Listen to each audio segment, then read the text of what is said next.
Hey, are you a business owner, entrepreneur, or professional? If so, we want you to apply to be a featured guest on our show. My name is Adam Torres, and I host the Mission Matters series of podcasts. I've recorded over 3,000 episodes, and we are just getting started. How do you know if you'd be a good guest to be on the show? Well, only one way to find out, and that's to apply, but I'm going to let you in on a little secret. We want guests that have a story to tell, guests with a brand, a product, or a service that can benefit my audience of listeners. If this sounds like you, go to missionmatters.com and click on Be Our Guest to apply. I'd love to talk to you and get to know more about your story. Again, head on over to missionmatters.com and click on Be Our Guest to apply. All right, now let's get into the show. Hey, I'd like to welcome you to another episode of Mission Matters Business, your source for all things business. My name is Adam Torres. You can follow me on Instagram at Ask Adam Torres. And if you'd like to apply to be a guest on the show, just head on over to missionmatters.com and click on Become a Guest to Apply.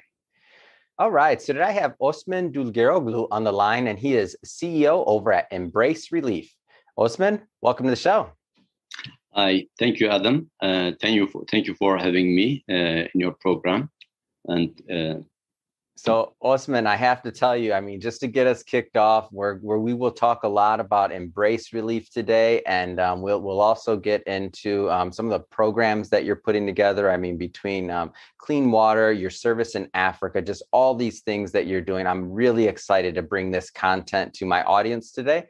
And I guess just to start out with, I just have to say, your background there is way better than mine. What do those little red dots mean? Maybe tell me a little bit more about your background. Right, yeah, those red dots on the map right behind me, they are representing actually the place of our programs. Either we do, we have a current program ongoing program, or maybe we did help people in a disaster, and we put a red dots there. There are approximately 48 countries back there, and we did some programs, and still we have some ongoing programs there. That's awesome. And maybe we take a step back, because we will go into these programs, but maybe let's take a step back. So how did you get started in your career and on this journey? Tell us a little bit more about your story. I was born in Turkey and moved to United States in 2003. Currently living in New Jersey. I have a bachelor's degree in biology from Marmara University, Istanbul, Turkey. And I have a master's degree in nonprofit administration from Louisiana State University. After I taught biology in middle school and high schools for 10 years, and I used to work as a school principal for 3 years, then I switched to nonprofit sector. I used to work for the nonprofit organizations in executive level for last 14 years. And I'm happy with actually what I am doing in this organization right now. Wow, that's pretty amazing. And so I see what led you? So you had a lot of options, you had a lot of experience. What led you to Embrace Relief? What was that thing that you just made you think I have to be here? This makes sense. Right. Actually, I used to work for nonprofit organizations for all my lives. But the humanitarian relief is another different than all others. The schools that I work, they were also nonprofit organizations. But the nonprofit area or the humanitarian relief area, one of the areas that I have a deep passion in helping the people, touching their lives, making an impact. It's attracted me most. So I have invited to this organization by the president of the organization, Nevzat Yilmaz. Nevzat and I became neighbors when I moved to the United States back in 2003. And after he invited me to the organization, I accepted to offer right away without any further thinking. Wow. So let's talk a little bit more about the mission of Embrace Relief, because obviously during this courting period and when they're presenting you the opportunity, like you have to align with the mission. So tell us a little bit more about that. Right. Embrace Relief is an international humanitarian relief organization located in Fairfield, New Jersey. And we focused on clean water, hunger relief, refugee relief, cataract, and disaster relief areas. Actually, we have 3 more programs, but we concentrated mostly on those programs. Organization founded by 2008 by a group of Turkish Americans living in New York, New Jersey area, which means the organization founded by immigrants. But the still big percentage of the supporters from same community. There's a unique thing for this organization. It has been founded by Turkish Americans, but doesn't have any program in Turkey. We have mostly programs in Africa and South America. So it's actually looks interesting for me, because I saw that many nonprofit organizations, they are intended to help the needy people back in their countries, for the immigrants. I'm saying this. So for this organization, it is like different. It's come to me, actually, they founded the organization specifically help disaster relief at 2008. But when I started the organization mid-2013, it was my mission also, that mission given to me to expand the activities in humanitarian relief area as well. Like as I mentioned before, the clean water projects, cataract projects, refugee relief, and all other areas. Man, what an interesting story. So to think about, like, Turkish immigrants that come together, they create an organization, create a nonprofit, a way to give back, humanitarian relief, and then they decide to do it in other places. So you don't necessarily go back to your motherland in terms of where the organization's at, and you're going to some of the, let's just say, some of the more needy areas, maybe in Africa and other things that are really looking at, like you said, some of those basic needs in terms of programming. I just think that's an amazing story. Thank you. So that being said, I do want to go further into maybe some of the actual programs. So you mentioned clean water. That's a big initiative. Can you tell us a little bit more about just that overall? I don't want to assume that everybody watching this kind of understands the problem or the challenge that you have and what you're solving. So can you tell us a little bit more about the clean water initiatives and maybe the problem behind it and what you're looking to accomplish? Yes, Embrace Relief has clean water projects, and we have completed 380 water wells so far. Wow. These water wells provide clean drinking water for more than 380,000 people every day. Of course, there are many other nonprofit organizations that construct water wells as well. But 2 things make us unique in the constructing the water well. Is the first, we always dig deep enough. I mean, more than 150 feet to get fully sanitized water, because the earth levels are filtrating the water and cleaning the water. So if you go deep 150 feet, then it's the water is completely clean and out of any germ, any disease-making cause. Second thing is we never abandon the water wells that we constructed. So we saw a lot of water wells in Africa has been abandoned. If you abandon the water wells, these are mechanical things, then they broke. And the local people, they don't have ability to repair those water wells. So we assign the water well to a local person, and we provide every information, every contact information to him or her that's who's going to reach us if any problem happen in the water well. Wow. And we train them to handle basic problems. Additionally, our team periodically check all water wells we have constructed. Still, we are not giving the things just on them. We are checking our water wells ourselves, at least once a year. All water wells, we are getting reports from all water wells and their current conditions. And this is all the cost on us. It's not make any cost onto donors or onto the people of the village. So water, it is the source of life. Constructing a water well to a village is not only providing clean drinking water, but also changing all nature of that village. The village start to grow. We actually oversee this in many project area. When we do a water well in a village in the size of, let's say that 20 houses, next year it is increasing to 40 houses. Wow. And the size of the people from around moving to that area because there is clean drinking water. Otherwise, they have to walk miles to get clean drinking water. Wow. So new families arriving to area, villagers start to farming because they have water.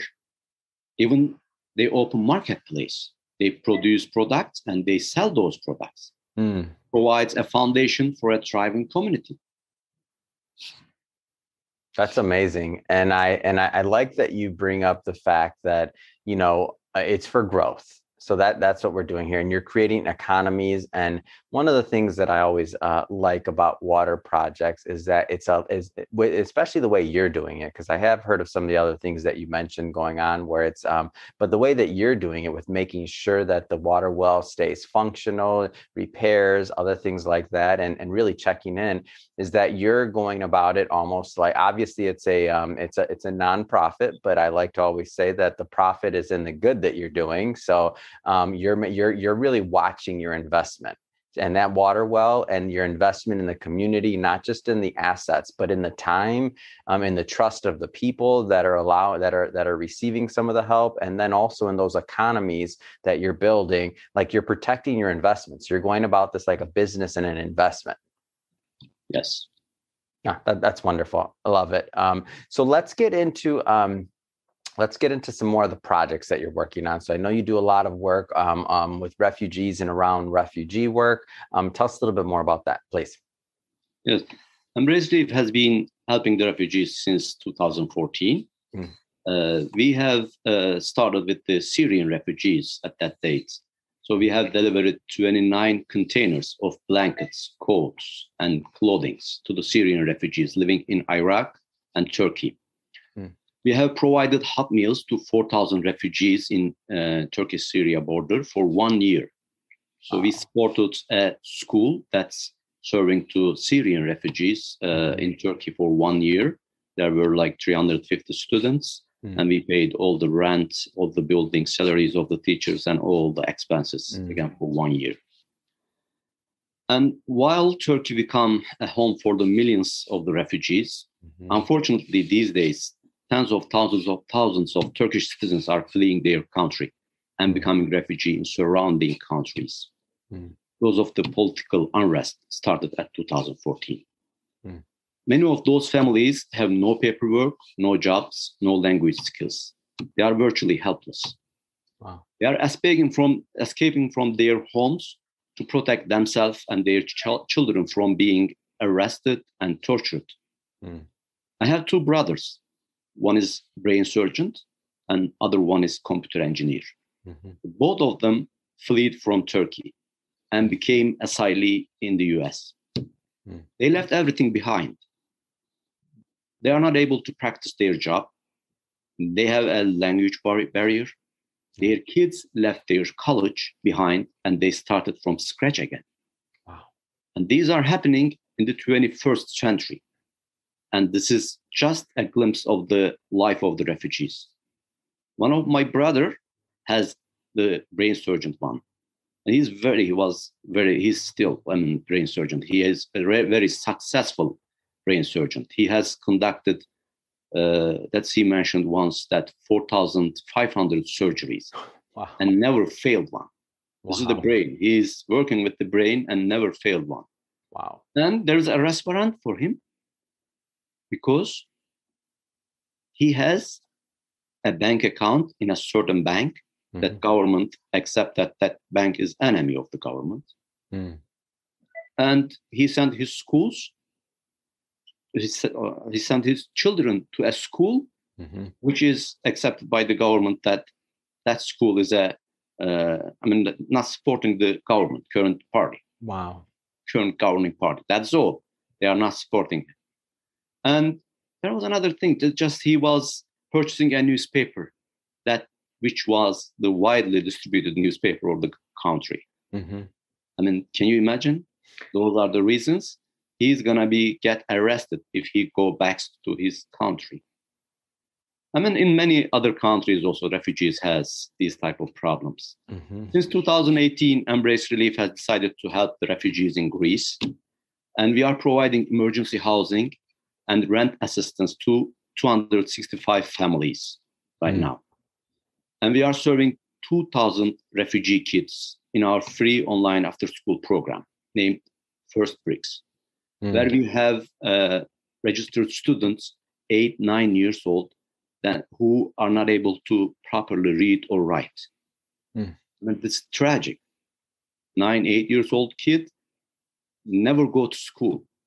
A refugee kid traveling from country to country. This is because refugee children often miss years of the schools because they must hide maybe in their own country, then because avoid unlawful prosecution. And when the refugees flee from their country, the journey, the asylum process, it's taking months, maybe years. Then the children are not able to attend the school. They are changing their place, their country.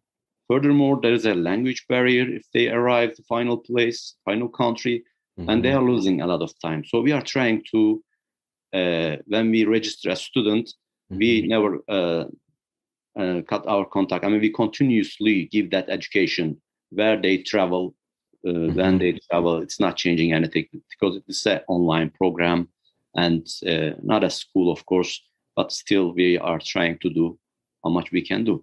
And this is all has been done by the volunteer teachers. We have over 100 volunteer teachers serving those kids.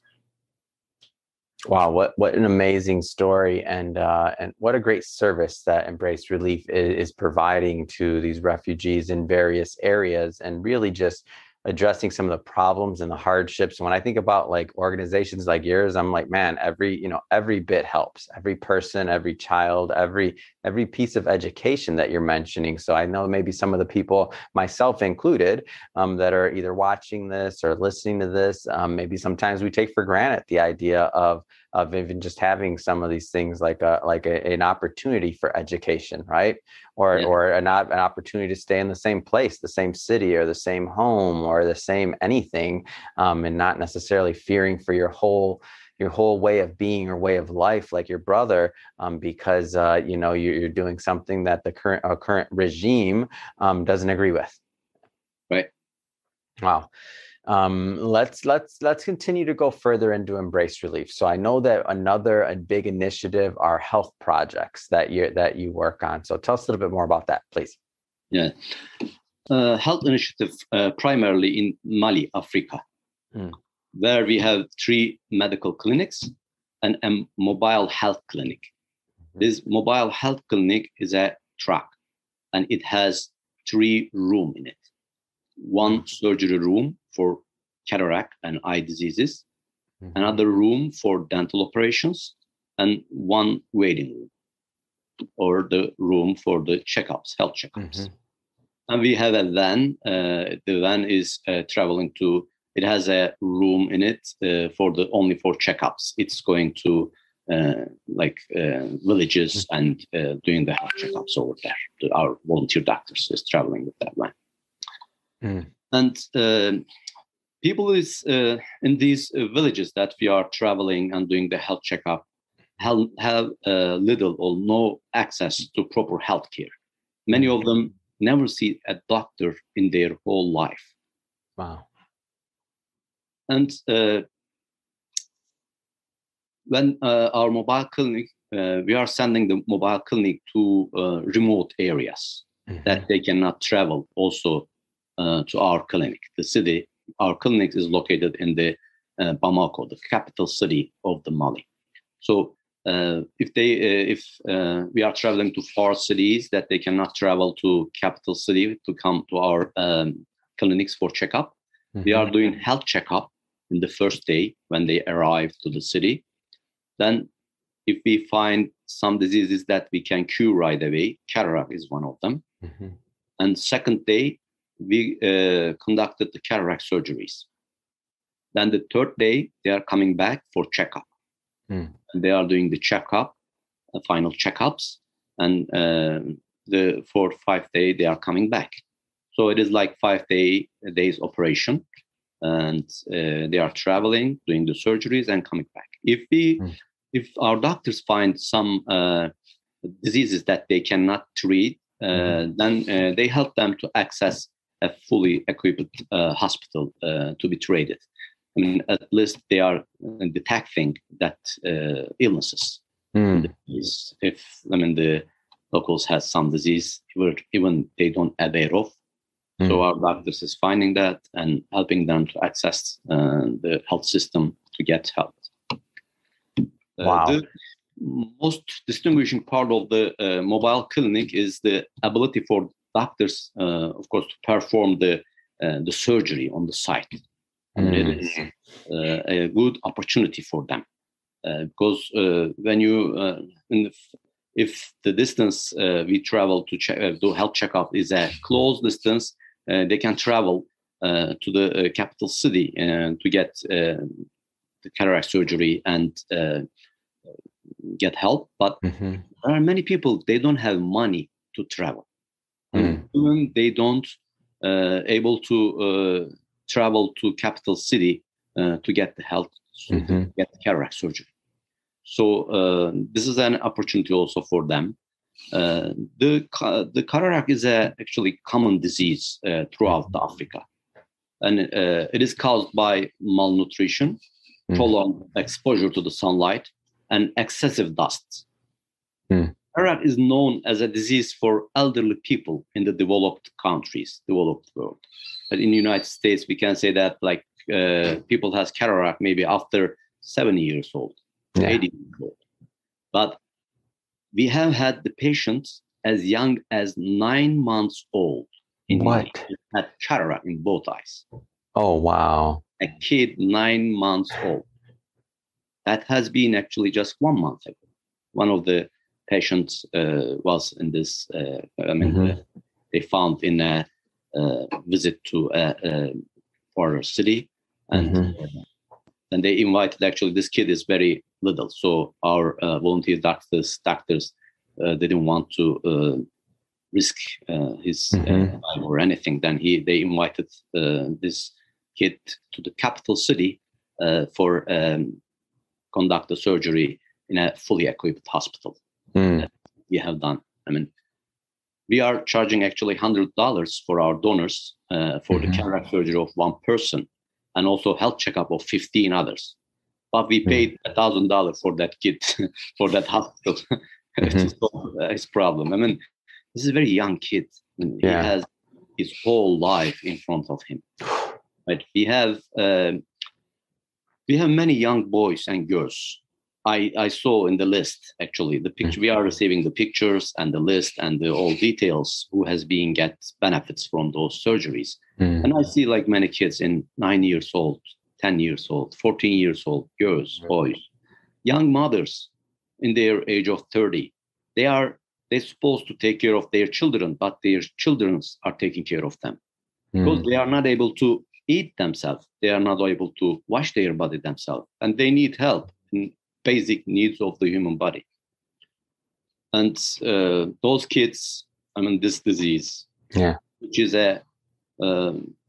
easily preventable disease, prohibits them from enjoying their childhood, affect their future if it's not treated. And the treatment, it is like simple. A surgery, which is costing us like $100, not only surgery, but also the checkups of the other 15 people. Mm-hmm. And we have been able to complete 3,000 surgeries in the last 5 years and 46,000 health checkups so far. That's amazing. And to think about like the impact you're making on these lives of, I mean, these are young kids, some of them you mentioned, and to not be able to see or to lose your sight or to have all these things for something that's essentially curable, right? I mean, you're essentially giving them back their life because maybe it wasn't quite an easy life in the first place. And so to be able to work and do other things, like you're giving them the ability to produce and to help their families and other things. So, I mean, it's just amazing. Let's go. So we've talked about, various things that Embrace Relief is doing. So you're helping with a lot of basic needs. So you're water, right? Fundamental need for life, water.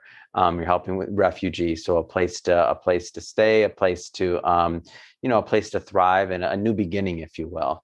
Helping people with the health checkups, big deal. Another very vital and core, basic need of human life is food, right? Hunger relief. So I know hunger relief is another big tenet or a big mission that Embrace Relief is behind. So tell us a little bit more about your activities there. I'd like to share a personal story with you, which became the reason to start Embrace Relief Hunger Program. In 2015, I traveled to Haiti with a group of volunteer doctors to conduct health checkups in the orphanages. We have visited 6 orphanages in that trip. During the health checkups in one of the orphanages, there were two children who were extremely sick. And the doctors reported that they had 1 week to live if they were not hospitalized right away. Wow. I asked the orphanage director why they weren't in the hospital. And she said that if they were to spend their money for treatment of these 2 children, then the entire orphanage would be under risk and will suffer. Understandably, I asked if we could take the children to the hospital and sponsor their treatment, which was happily accepted. And we sent one of our doctors with one of the caretakers. They took the children to the hospital. And the children are hospitalized 1 week for 1 week. And the total cost for us was $250. Only $250, which saved their lives. Wow. By the end of our trip, one of the main findings was that malnutrition is the number one cause for all diseases they see in orphanages. They saw at the time in orphanages. After this trip, we decided to distribute food packages to the orphanages in Haiti. And we have reached 20 orphanages in 1 year. This was the spark that ignited our mission to make hunger relief one of our main programs. Since this trip to Haiti, Embrace Relief has distributed over 1,500,000 pounds of food all over the world. We do by sending food packages, cooking supplies packages, stocking food pantries, building soup kitchen.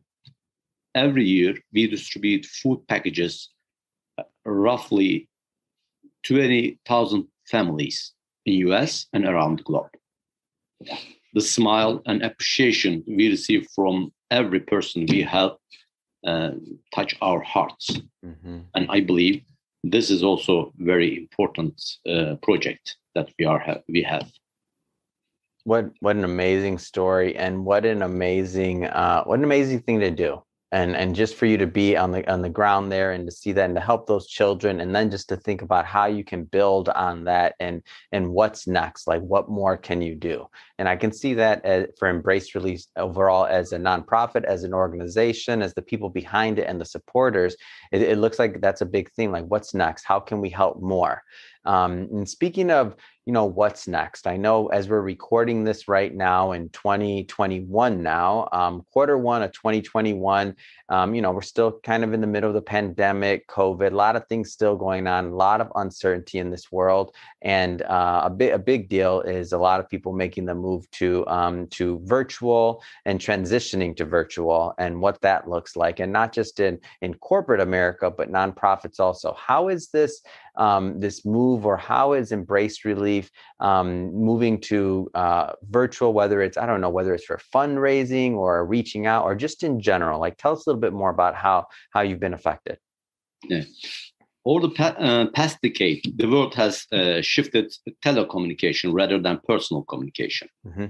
If you are on a train and look around, almost everyone is focused on their phones, where they are texting, scrolling through the social media, and looking things up.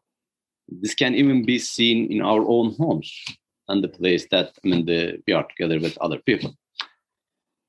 Embrace Relief knows this and use it to our advantage by crafting our social media platforms to be a space where people can learn about our programs, interact with us, and easily donate. We are able to directly connect with our donors via Facebook, Instagram, LinkedIn, Twitter, YouTube, Flickr, and emails, which create a strong bond between us.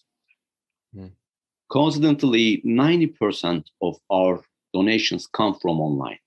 We understand that social media and the internet is the way people interact and communicate with each other, and we want to be a part of that conversation.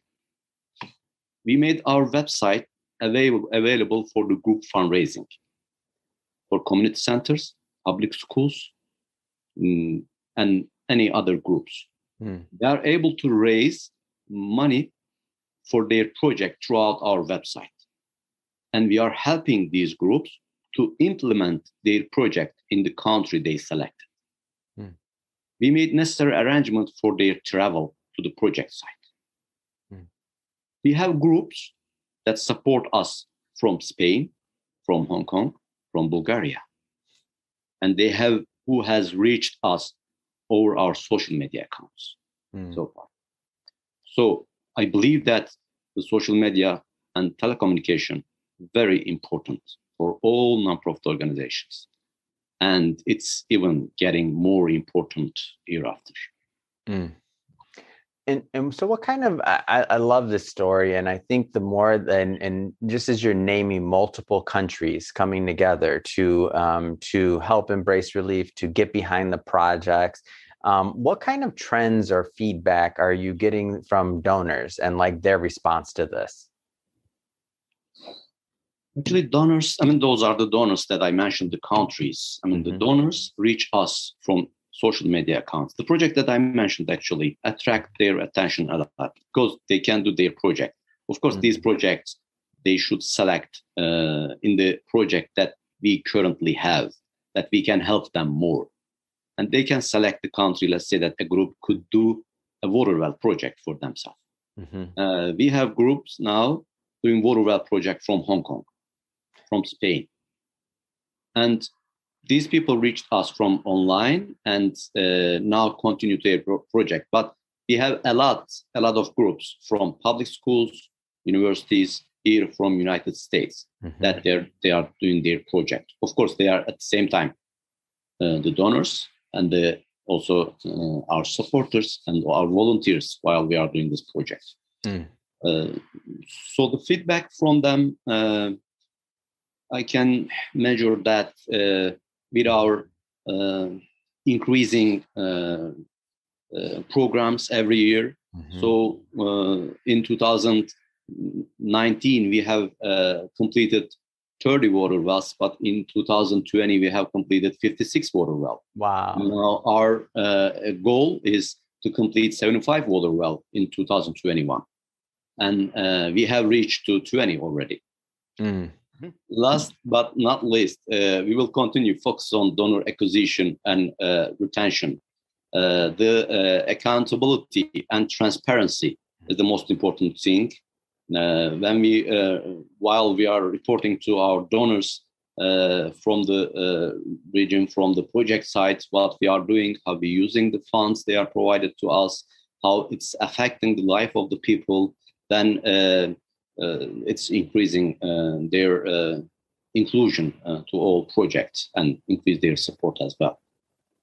Man, Osman, what an amazing story to bring to my audience today. I really appreciate you coming on the show and sharing about Embrace Relief. So that being said, if somebody is listening to this and if they want to get involved and they want to support and contribute to Embrace Relief and also just to learn more about your work overall, what's the best way for them to do that? They can reach us from our website, www.embracerelief.org. And all our social media accounts also with Embrace Relief usernames, and they can reach with the Embrace Relief. When they write the Embrace Relief, they will find out all our social media accounts on Google and also our website also there. Fantastic. So I would like to thank you for hosting me in your program. And it's really a good opportunity for us to reach out a broad community and make the people know about our programs and organization itself. Oh, man. Well, thank you. And it's definitely an honor to have you on the show and to bring this to my audience. And let's just one more time have you leave that website. We'll put it in the show notes again, but I want people to go check it out because you're doing some amazing work. So the website again, please.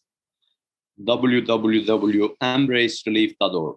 Fantastic. Well, Osman, appreciate you coming on the show again. And to the audience, as always, thank you for tuning in. Hope you got a lot of value out of this. Hope you learned a lot. If you did, don't forget, hit that subscribe button. We 100% want you to come back and be a return viewer. And Osman, thanks again for coming on the show. It's been a pleasure.